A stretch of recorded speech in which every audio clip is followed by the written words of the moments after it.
Hello, my name is JoJo and welcome back to my channel. Or if you're new here, welcome.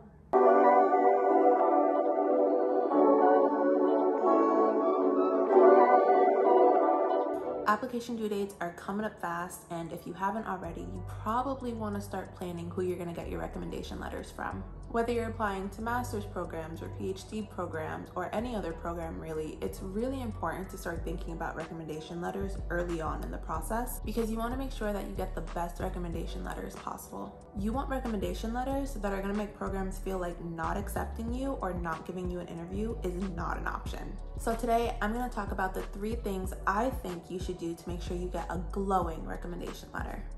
Okay, so number 1, you want to start talking to potential recommenders early.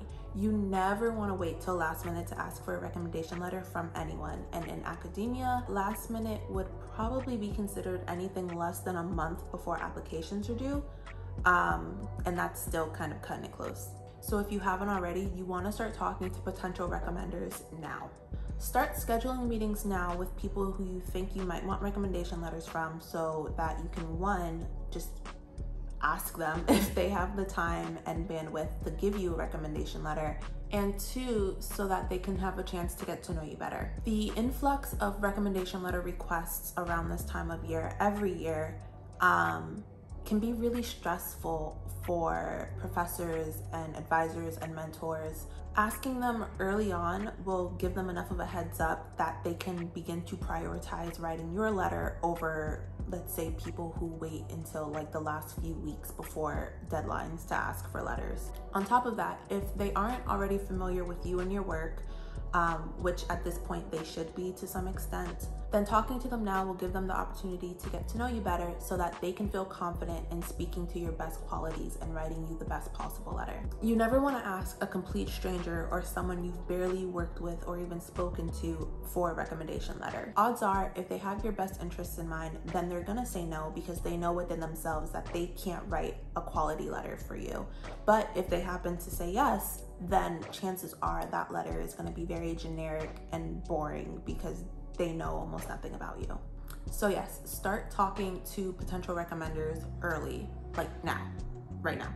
All right, number 2, you want to customize your recommenders to your applications.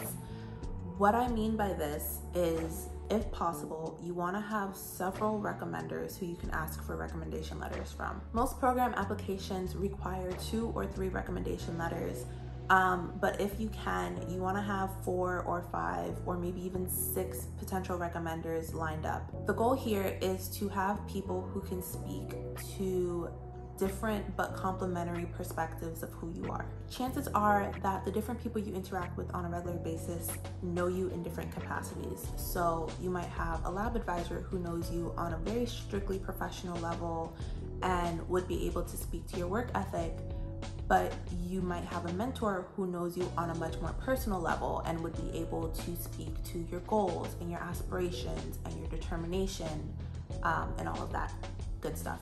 So having recommenders who can write letters that speak to different aspects of who you are not only prevents all of your letters from sounding the same and gives your application some variety, but it'll also give programs more of a sense of you as a whole person as opposed to just parts of you. An additional point to this is that different recommenders might be better suited to writing letters for different programs. For example, when I was applying, I very intentionally chose one of my lab advisors to write me a letter for a program that I was applying to, because it was actually the program that she graduated from, and she also worked with the faculty member that I was interested in working with. And so because she was familiar not only with the program itself, but also with the faculty member, I knew that she would be able to write me a really strong letter that they would want to read. So by tailoring your recommenders to your different applications, you'll have more control over how you present yourself to these programs. All right, and number 3 is that you'll want to send your CV and either a final copy or better, a draft of your personal statement to your recommenders. In my last video, I went over how to format your CV and what goes in what sections. And my next video will most likely be a video about personal statements. but you'll want to send both to your recommenders well in advance of the application due date. Similar to my first point that I made about asking early, giving your recommenders a copy of your CV and your personal statement will help them write you the best quality letter possible. Your CV is literally just a list of your entire academic background and all of your achievements. And if they have this on hand while they're writing your letters, then they might be able to take some of the really standout points on your CV and further highlight them in their letter.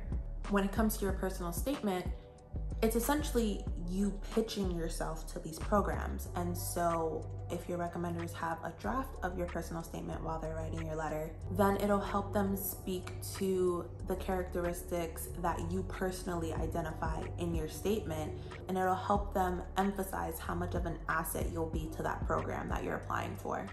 All right, so that's it. Very short video, very quick. When it comes to recommendation letters, the most you can do, I feel, is everything that I stated up until the point that your letter gets written. I can't speak to how everybody works, but you're not really supposed to see your letters before they get submitted. I know that some professors and mentors and advisors will let you read the draft of the letter that they have before they submit it. But in my view, if they do that, it just means that they aren't 100% comfortable and confident in the letter that they wrote for you. And if that happens, then you probably shouldn't be asking them for a letter. Like I said, you want strong letters that paint you in the golden light and make programs feel like missing out on you would be the biggest mistake ever. And so if the person you're asking for a recommendation letter from brings it to you before they submit it and says, "Is this good enough?" It's probably not. That's just my opinion. But yeah, so that's it. Thank you for watching, especially if you made it all the way to the end. I truly appreciate it. Leave me a comment down below if you have any questions or suggestions for future videos. As always, like, comment, subscribe, and click that little notification button so you don't miss my next upload. And I will see you in the next one.